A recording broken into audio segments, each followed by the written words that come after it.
Este sí, como dice Carlos, va a ser una presentación un poco distinta capaz que la que escucharon ayer.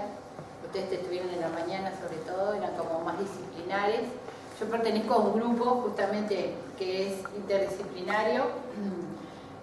Soy bióloga, como decía Carlos, pero trabajamos al lado de sociólogos, arqueólogos, antropólogos.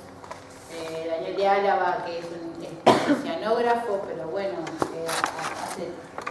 se inclina más hacia trabajos de geomorfología. Tenemos en el equipo también un doctor en Derecho, es decir, un abogado. Entonces nuestro equipo de investigación ya parte como de que frente a los problemas concretos que vamos a abordar, lo abordamos interdisciplinariamente, ¿sí? Entonces este ejemplo concreto que les traje también tiene de distinto que no es un proyecto que surgió desde la academia, o sea, desde el CURE, sino que surge como una propuesta de la Intendencia Departamental de Maldonado. La Intendencia tiene un problema concreto, como lo podría tener una alcaldía o un municipio, y le pide a la universidad un asesoramiento. Entonces es como un proceso un poco distinto a otros proyectos que se nos puede ocurrir a nosotros como investigadores, como, yo qué sé, como estudiar los corales, que les contó Álvaro ayer, o como les contó Javier, de estudiar los contaminantes específicos en la bahía de Montevideo. Bueno, eso surge desde la universidad. En este caso también la idea es que la sociedad o el gobierno local nos pregunte o nos consulte como técnicos cómo resolver determinados problemas. La Intendencia de Maldonado tiene este predio, que está marcadito acá en amarillo para que se ubiquen, San Carlos, ¿sí? Bueno, todo Maldonado, Maldonado Nuevo, La Barra, ¿sí? Este predio que está marcado acá, ahora después les voy a contar que en realidad es un predio fiscal, pertenece a la Intendencia Departamental de Maldonado. ¿Qué pasa dentro de la Intendencia con esto? Bueno, está el predio, está delimitado, acá muy cerquita por esta zona, está el parque indígena, que lo deben conocer, ¿sí? Entonces, dentro de la Intendencia, esto es un poco más grande para que lo vean, es la nueva perimetral que ya está trazada, la avenida Aparicio Saravia, ¿sí? Esto está marcado acá. Es todo el predio. Acá están las piletas de oxidación. Ubican estas piletas donde la barométrica va a tirar los residuos. Es una calle que sale frente a Maldonado Nuevo. Para ubicarse, porque acá es el aeropuerto de Cahuel. Acá está la nueva planta de tratamiento de OCE. Este es el parque indígena. O sea, todas estas fracciones que ustedes ven marcadas acá son los que esta isla también pertenece a ese predio. Entonces, el intendente le adjudica a una unidad particular de la intendencia, que es la unidad funcional de proyecto, y le dicen, bueno, tenemos este territorio, hay que gestionarlo. ¿Cómo se hace con esto? ¿Está? Entonces, la unidad funcional de proyecto lo que hace es pedirle, en realidad fue a través de un actor local, que es una señora que está muy preocupada por los humedales de esa zona, hace contacto con la universidad contacta a la unidad funcional de proyectos y nos dice, bueno, nosotros queremos gestionarlo, pero no sabemos cómo, necesitamos una zonificación, eso es lo que ellos nos piden. O sea, que en este lugar nosotros establezcamos zonas, que en realidad después les vamos a mostrar que se llaman zonas de manejo, con los que ellos permitan que ese territorio, de alguna manera, darle un uso adecuado a lo que ellos quieren. Ellos nos dicen que quieren darle un uso turístico, sobre todo, que sea un lugar atractivo para los pobladores locales, pero también para los extranjeros, y que sea un lugar de concientización, de conservación del humedal, y que sea un lugar que permita la educación o la capacitación de gente, de todos los pobladores, pero en pro de la conservación de la naturaleza. Esos son como los grandes lineamientos que nos dan y después trabajan. ¿Está? ¿Qué más contarles? Bueno, ¿por qué este predio está así? Tiene una historia, o sea, esto ya desde el año 82, la Junta Departamental de Maldonado lo amplió a este gran predio, era solo el parque indígena, pero ya en el 82 la Junta sacó un decreto y dice: este lugar es de relevancia a nivel de conservación y de biodiversidad y debe ser conservado y puesto en valor y cuidado para las generaciones futuras. Eso lo dijo la Junta en 1982. Estamos en el 2014 y hoy día todavía esto no tiene un plan de manejo, ¿tá? O sea, eso para contarles que pueden haber muy buenas voluntades en el manejo y en la cuestión de conservar los territorios, pero que después a que eso pase a ser eficientemente y que sea efectivo, eso puede pasar, sobre todo en el Uruguay, mucho tiempo.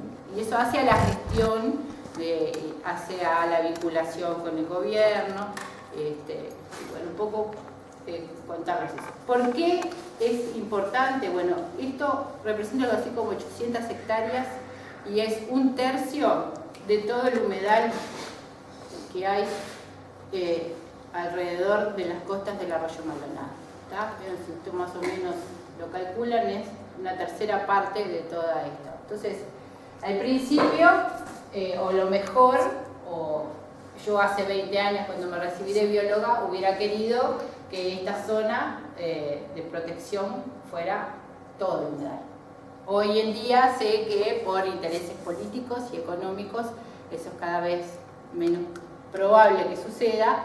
Entonces, bueno, la Intendencia, o en este caso este gobierno, logró proteger 1/3 y en eso es en lo que hay que trabajar ahora, ¿no?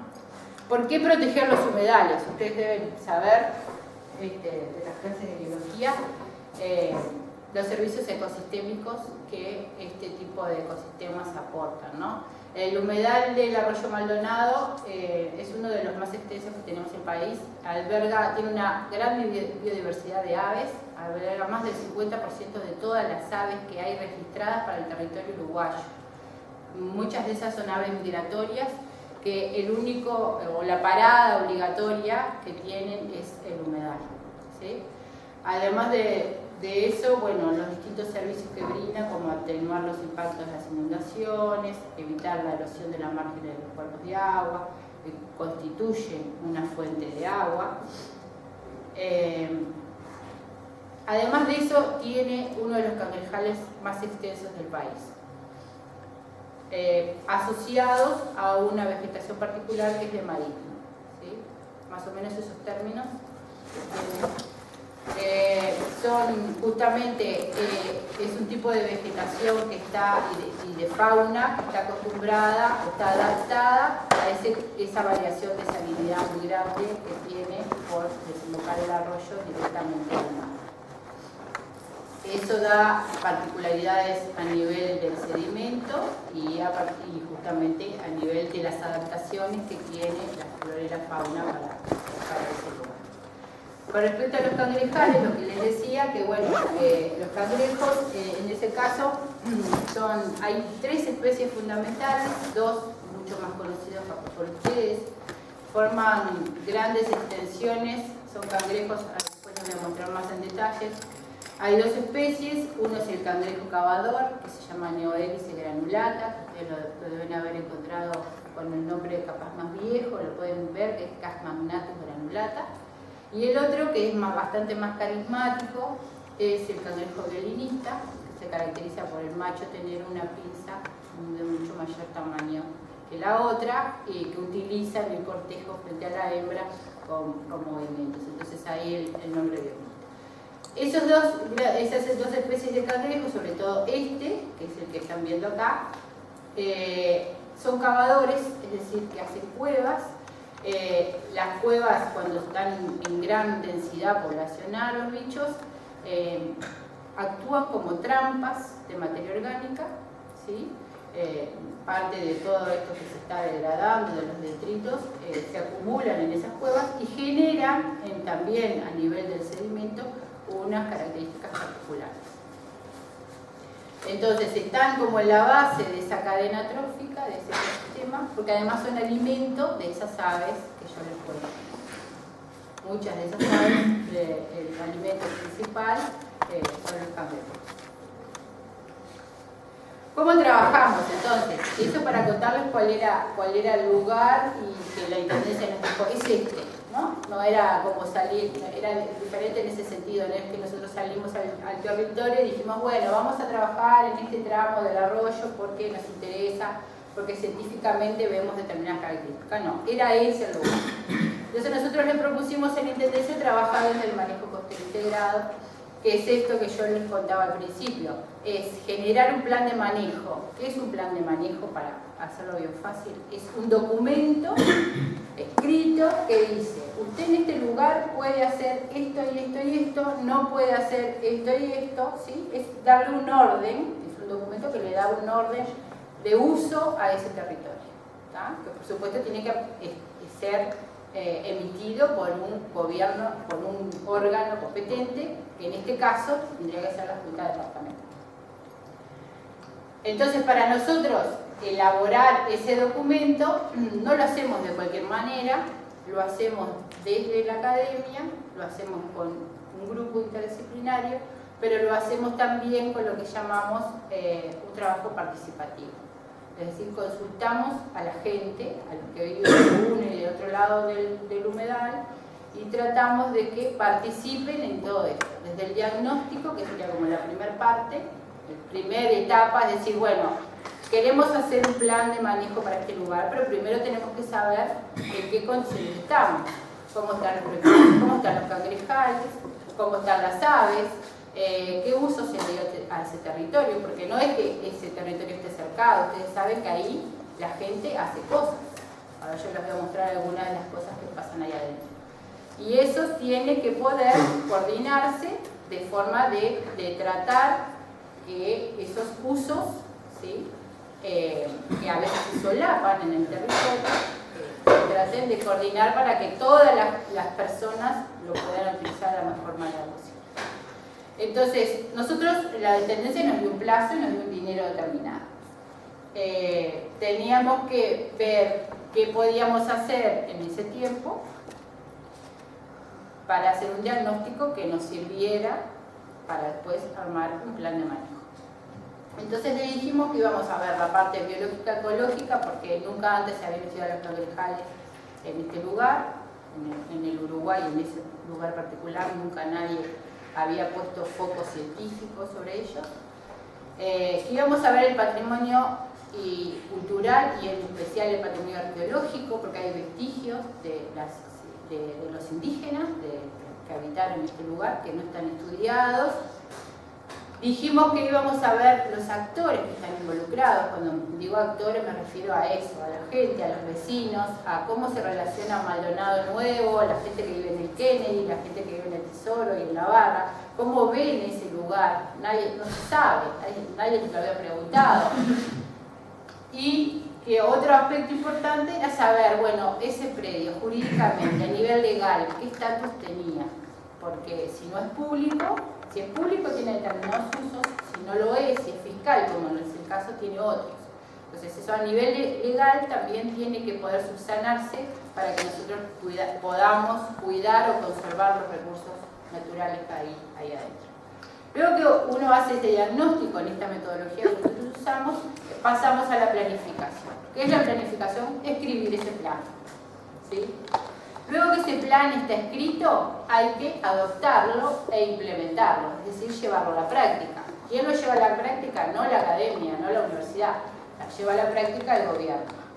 Lo que nosotros hemos visto en estos contextos, que no es un invento nuestro, eso pasa en otras partes del mundo, es que esa implementación, esa práctica, se hace de una forma más eficiente cuando la gente está involucrada, cuando la gente se apropia de ese lugar y está convencida de que lo puede hacer y de cómo hacerlo. Si uno genera un plan de manejo y se lo impone a las personas, en general no es eficiente y la gente no cuida, no respeta y no acata ese plan. Entonces se trabaja desde la universidad de esa otra manera, tratando de generar un plan, pero que ya venga con consenso, por lo menos que la gente lo empiece a conocer, la gente empiece a participar. Ese es este rulito que está acá, en el que lo que se conoce como el ciclo de manejo, es un esquema muy básico, de que la primera etapa entonces es hacer el diagnóstico, luego se sigue con la segunda de planificar, adoptarlo y así sucesivamente. Esto se va adaptando, porque otra cosa que se dice es que después que se escribe un plan de manejo hay que monitorear cómo fue eso, cómo estuvo en esos 4 o 5 primeros años, y probablemente haya que hacer modificaciones. No es que se escribe un documento y eso queda definitivo para siempre. ¿Cómo trabajamos entonces a nivel del grupo? Lo primero que se hace es un relevamiento de la información secundaria. ¿Qué quiere decir? Es, bueno, se busca todo lo que hay sobre el arroyo Maldonado, sobre alguna vez alguien dijo, informó o escribió. ¿Tá? Se parte siempre en cualquier investigación científica, lo que contaron los compañeros ayer y lo que van a contar hoy, de lo que ya está. No se puede desconocer lo que ya está. ¿Sí? Se parte como de ese escalón básico y ahí se detecta qué es lo que falta, qué es lo que nos está faltando para nosotros llegar a ese objetivo que nos propusimos. Cuando detectamos lo que nos falta, entonces tenemos que generar información nueva, que es lo que llamamos generación primaria. En particular, en esto de la gestión o el manejo, se usa lo que se llama un sistema de información geográfica, que son software que te permiten poner capas de información, ¿sí? Yo les voy a mostrar algunos, que te permite visualizar a nivel del territorio. Creo que les mostró algo ayer, les mostró Isabel, los sistemas. De lejos. Claro, entonces, por ejemplo, ahora van a ver, nosotros pusimos un área arqueológica prioritaria en el territorio, superpusimos los distintos ambientes, los distintos ecosistemas que había, seguimos superponiendo los cangrejales. Eso nos da información que mirada después desde arriba nos permite establecer zonas de manejo. ¿Sí? Es como una forma visual de hacer interactuar esa información. Eso nos da la zonificación, que son las zonas, nos permite entonces recomendar a las autoridades y esas autoridades pueden tomar acciones. Vieron que es un proyecto que está bien dirigido a algo concreto, a resolver un problema de, en este caso, el gobierno local. Entonces, empezamos con los actores. Esto que yo les decía. ¿Por qué la gente nos importa mucho? Porque tienen algo que no tenemos los científicos, que se llama, o que nosotros les vamos a llamar, conocimiento ecológico local. Es lo que la persona, el pescador artesanal, el guardavida, doña María, yo qué sé, los pintores que van y se inspiran en el arroyo del humedal, los fotógrafos, que ahora yo les voy a mostrar, saben porque utilizan ese recurso natural por muchas cosas, porque les da una satisfacción visual, porque les gusta, porque es un lugar tranquilo, no sé, porque van a pescar. Entonces, ese contacto que tienen a diario de la persona que vive al lado del arroyo no lo tiene el científico, porque yo no vivo al lado del arroyo Maldonado. Vivo en el centro de Maldonado, trabajo en la universidad y voy una vez cada 15 días, con suerte, a ver cómo está el arroyo y a ver cómo están los cangrejos. Pero la persona que vive ahí es constante y ese conocimiento es bueno y es distinto a la información técnica que tenemos nosotros. Entonces, juntar esas dos cosas es lo que nosotros hacemos y llamamos diagnóstico participativo. ¿Sí? Juntamos lo que sabe la gente, común, por decirlo de alguna manera, con lo que los técnicos podemos saber después de hacer o después de leer trabajos científicos de otras partes, etc. Entonces, para hacer eso, tenemos que, con Ricardo Cetrulo, que está allá arriba, que es el sociólogo que trabajó en el equipo, lo primero que hicimos fue, bueno, más o menos esta es la zona que está marcada, distinguir los grandes centros urbanos que estaban alrededor de ese ecoparque. Y ahí vimos que del lado este y del lado oeste eran bien distintos por una cantidad de cosas. Por niveles socioeconómicos, por motivaciones, y empezamos a trabajar de forma diferente porque esto no es una cosa que uno empieza y termina, es un proceso, ustedes lo tienen que ver como algo así en el cual de a poco uno se va acercando a la gente y le va acercando todos estos temas. Entonces, una de las formas fue, la Intendencia ya tenía proyectos de este lado, acá, en Maldonado Nuevo. Ya existe un proyecto que está destinado a la nueva centralidad, a una nueva centralidad que se está por construir ahí. Y uno de esos eventos en particular, lo que hicimos fue acoplarnos a algo que ya estaba para no generar una explosión y algo nuevo, y se generó una feria de la primavera. Entonces, bueno, como primer paso lo que hicimos con Ricardo fue hacer unas especies de afiches, unos imanes con cangrejitos. Creo que a la gente, si uno le regala algo, no importa lo que sea, les gusta. Entonces pusimos un stand y empezamos a preguntarle cómo veían el humedal, si lo conocía, si pusimos unas fotos, a ver si identificaban de qué lugar era. Estábamos a 3 cuadras del humedal y miraban las fotos, se maravillaban y no sabían que las fotos eran del lugar. Eso era, ¿no? Es como una primera aproximación. Entonces, lo que hace Ricardo en su calidad de sociólogo es hacer un diagnóstico de cómo la gente percibe el lugar. Entonces, si la gente está de espalda, en el sentido de si no lo está mirando, es muy difícil hacer que lo logre conservar. Entonces, esto fue como para mostrarles un ejemplo de la primera aproximación. Otra cosa que hicimos, que también estuvo coordinado con Carlos, es empezar a que los jóvenes, como ustedes, más chicos, y los niños, empiecen a enterarse. Vinieron scouts de San Carlos, ¿no? Carlos. ¿Y de acá también? Y de acá. Hubieron chicos que me decían que nunca habían estado en el arroyo. Y eran de San Carlos. Profe, qué divino esto, yo no lo puedo creer, ¿no? Y ese tipo de cosas, bueno, esto por eso les digo que es algo que se empieza muy a poquito y que tiene que continuar en el tiempo para que cada vez la gente... Entonces, bueno, ahí se le cuenta lo mismo que yo les estoy contando. Y que en realidad la gente queda muy entusiasmada, sobre todo la gente más joven, ¿no? Del otro lado del humedal, la estrategia fue otra. Usamos las famosas redes sociales, estas que ustedes todas tienen que tener Facebook, me imagino, las caras.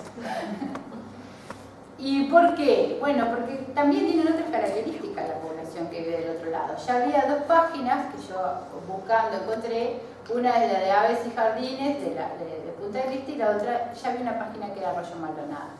Hicimos contacto con esas personas tenían mucha gente como sus amigos de Facebook, entonces hicimos una convocatoria para reunirnos en la Barra y el Tesoro. Pero la convocatoria fue bien distinta, mientras que en Maldonado Nuevo lo hicimos con un contacto más persona a persona, en el barrio, ¿no?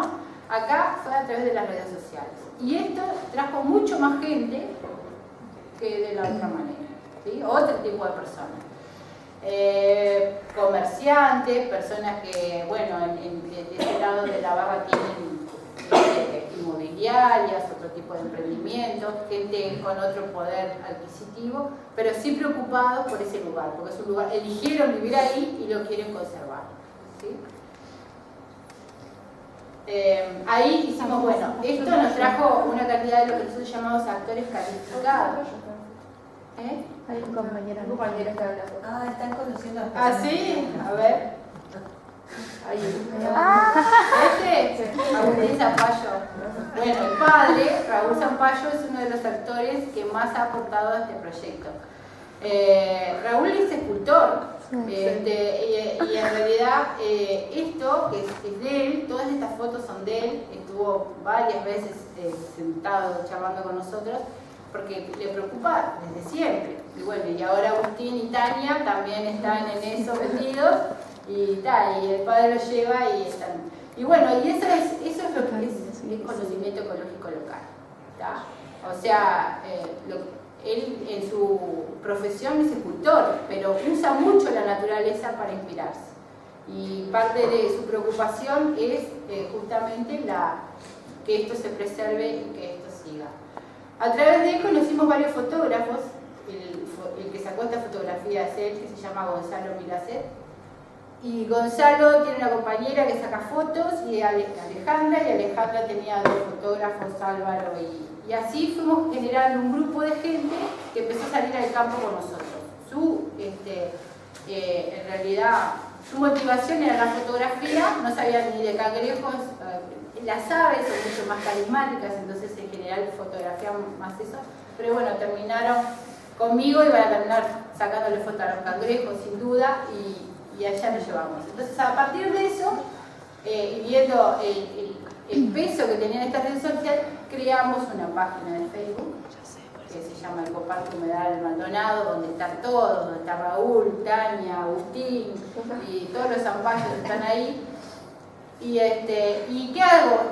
¿Qué hacemos con esta página? Subimos fotos del humedal, básicamente, de usos, de distintas, de atardeceres, de bichos. Entonces la gente comenta y te pregunta, ¿y esto es tal cosa? Y vos se lo corregís o le decís, no, mirá, estás confundido, esto, o yo, hay cosas que no sé, y lo aporta otro vecino. Entonces esto genera un ámbito en el cual de alguna manera la gente que está interesada se va uniendo.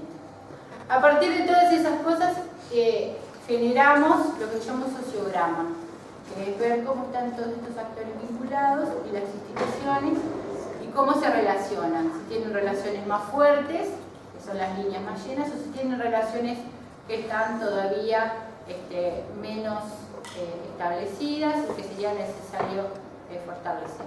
¿Para qué se hace esto? Porque cuando uno está haciendo gestión tiene que ver con cuál es el mapa o la totalidad de las personas e instituciones que están involucradas. ¿Qué más hicimos? Bueno, el biólogo acá y el grupo de estudiantes de arqueología. Yo soy bióloga, imagínense lo que sé de esto, nada, aprendí junto con ellos. Empezamos a recorrer el humedal y además de ver los cangrejos, que es lo que a mí me gusta ver, empezamos a encontrar distintos tipos de restos. Lo que se hizo también fue hacer un relevamiento de todas las colecciones. Esto se los digo como información, cuando uno va al campo y ve cualquier tipo de lasca, punta de flecha, pedazo de piedrita, no la agarra, no la levante, se la guarde, se la lleva para la casa y la pone arriba de la estufa. Eso es un material importantísimo que esté en el lugar. En todo caso, si uno quiere hacer algo bueno, le saca una fotografía, lo registra, le pone en pie una lapicera o algo de referencia y esa información sí la deriva a un científico que pueda ir y pueda sacar la información del lugar. Si uno levanta esa lasca, se pierde toda una cantidad de información que está unida al contexto del sedimento, a la profundidad donde estaba, si fue arrastrado o no. ¿Tá?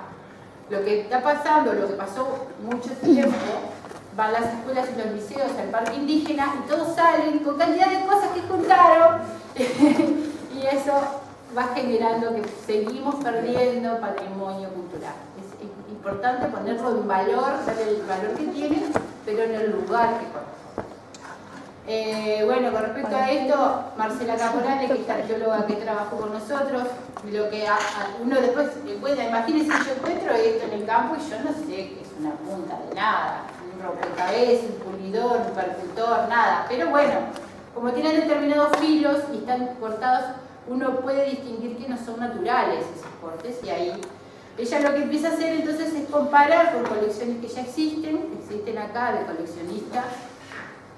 Estos son boleadoras, es una colección particular, la colección Clavijo, que es de una persona que se ha dedicado a juntar este tipo de material y después lo exhibe y lo compara con eso o lo compara con cosas que están en el Museo de Historia Natural, en el Museo, Arqueológico, que no me acuerdo el nombre nunca, que está en Montevideo.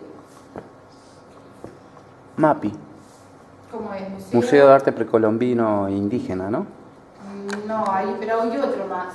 ¿Antropológico? Antropológico, algo de Instrucciones en Millán. Sí, ahí va. Bueno, ¿cómo se trabaja en el campo con esto? Bueno, se hace recorrida, esto que yo les digo, ¿ves? Se pone una reglita de referencia para sacar la fotografía, cuando se retira el material tiene que estar con los códigos correspondientes, el lugar que perteneció, etc. Una lapicera,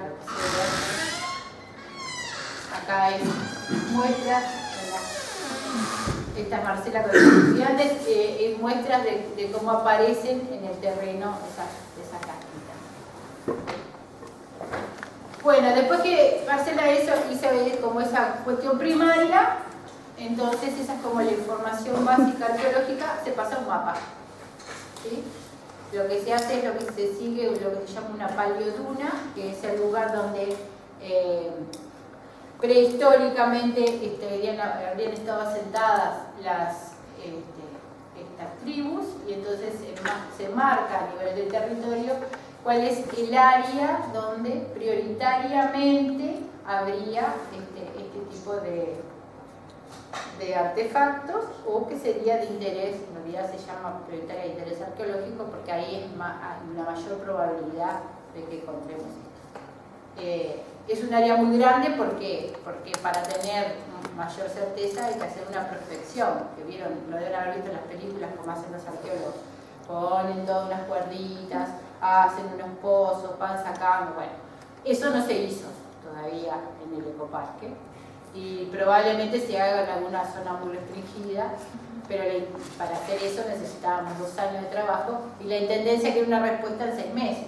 Entonces, bueno, hay que acompasar lo que el gobierno te pide, no hacer un mamarracho, pero darle información que puedan usar. Entonces lo que pudimos hacer es establecer, bueno, esa área, si ustedes en ese lugar quieren hacer un mirador de aves, un tanque para criar peces, o lo que fuera, antes hay que mirar si a nivel arqueológico no hay algo que estemos destruyendo.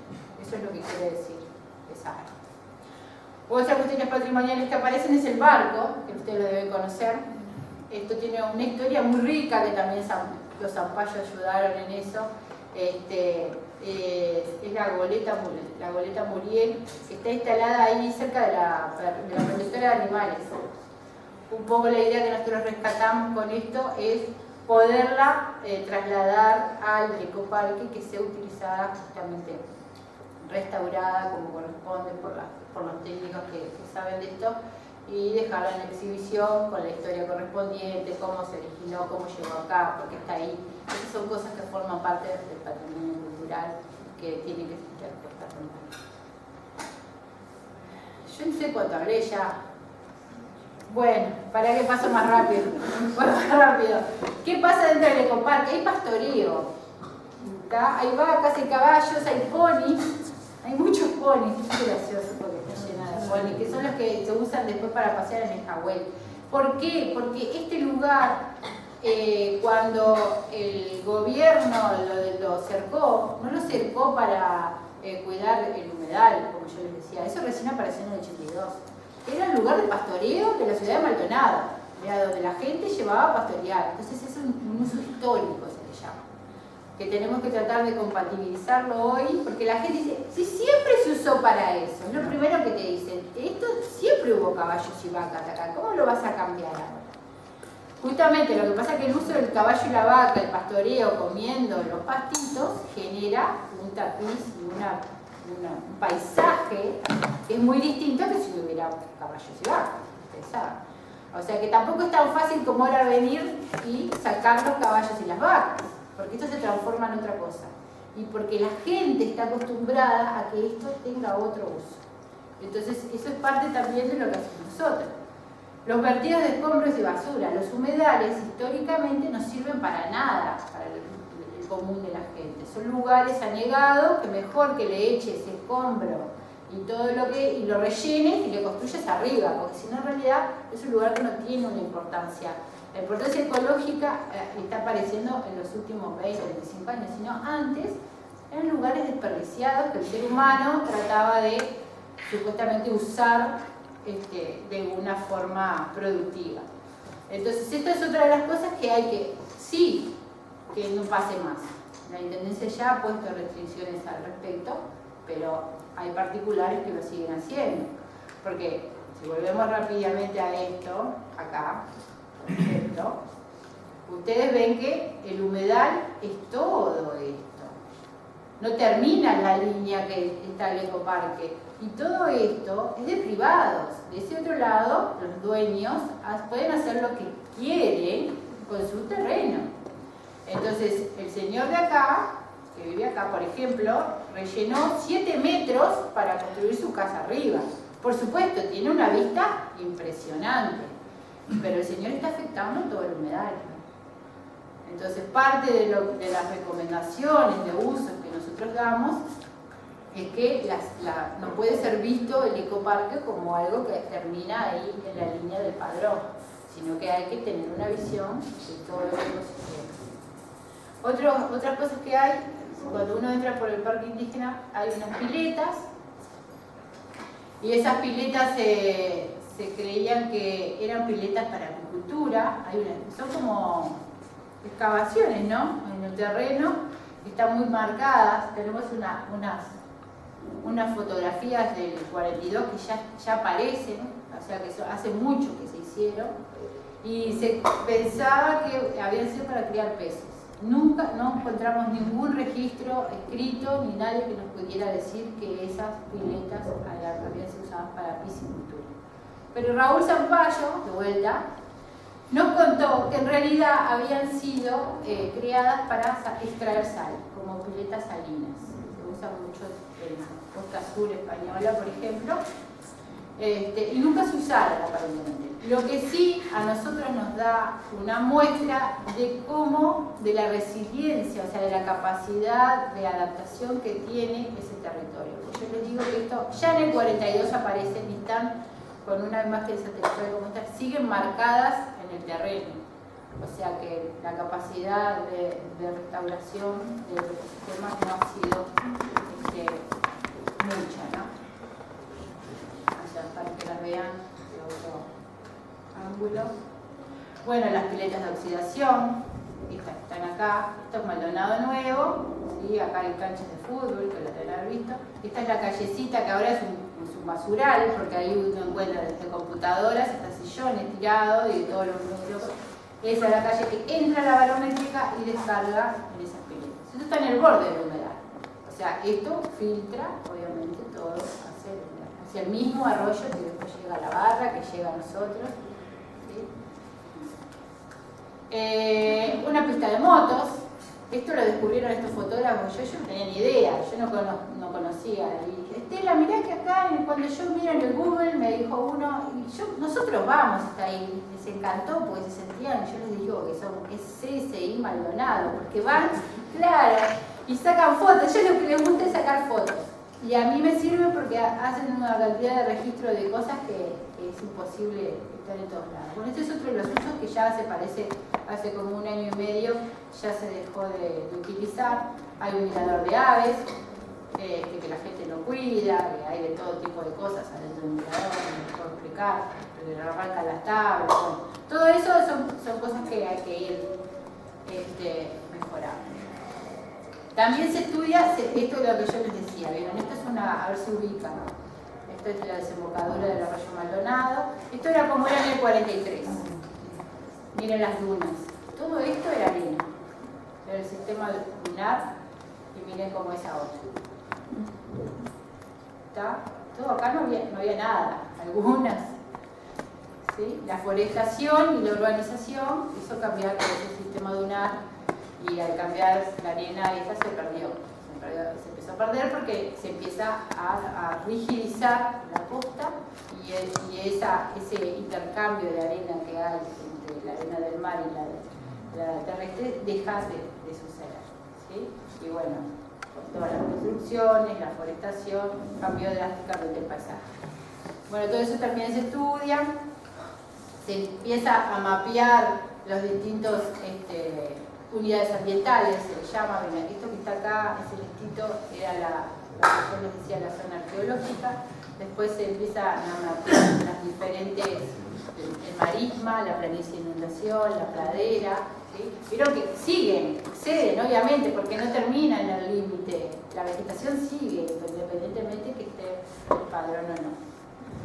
Con los cangrejos que hicimos, rápido, estos son los fotógrafos, llevamos unos cuadrantes que se llaman, los tirábamos aleatoriamente, y los biólogos en realidad lo que haríamos, si tenemos que contar cangrejos, es hacer pozos, sacar los cangrejos, meterlos en un frasco con formol, ¿no? Y contarlos y medirlos. Como acá no podíamos hacer eso, porque justamente estábamos tratando como bueno, vamos a fotografiar y contar las cuevas, y vamos a hacer una estimación. Vamos a ver cuántos más o menos hay por cueva y no nos va a dar exacto, a nivel científico no tiene la misma rigurosidad que puede tener, pero a los efectos de hacer un plan de manejo es una medida que igual sirve porque nunca se había estimado la densidad poblacional de los cangrejos. Y ahí fuimos con los fotógrafos que estuvieron encantados de acompañarnos para mostrarles las cuevas que hacen estos que son los más grandes y las cuevas más chiquitas hay que discernir, ¿no? Estos son básicamente sedimentívoros y hacen estas pelotitas para sacar de las cuevas. En cambio los Camagnathus, los Neobelis en realidad no, y son cuevas mucho más grandes. Pero bueno, después hay distintos tamaños de todos, o sea, de cada una de las especies hay distinto tamaño individual, están desde los juveniles hasta los adultos y hay que poder también distinguir las cuevas cuando son de una u otra especie. Adelante. Buenos días.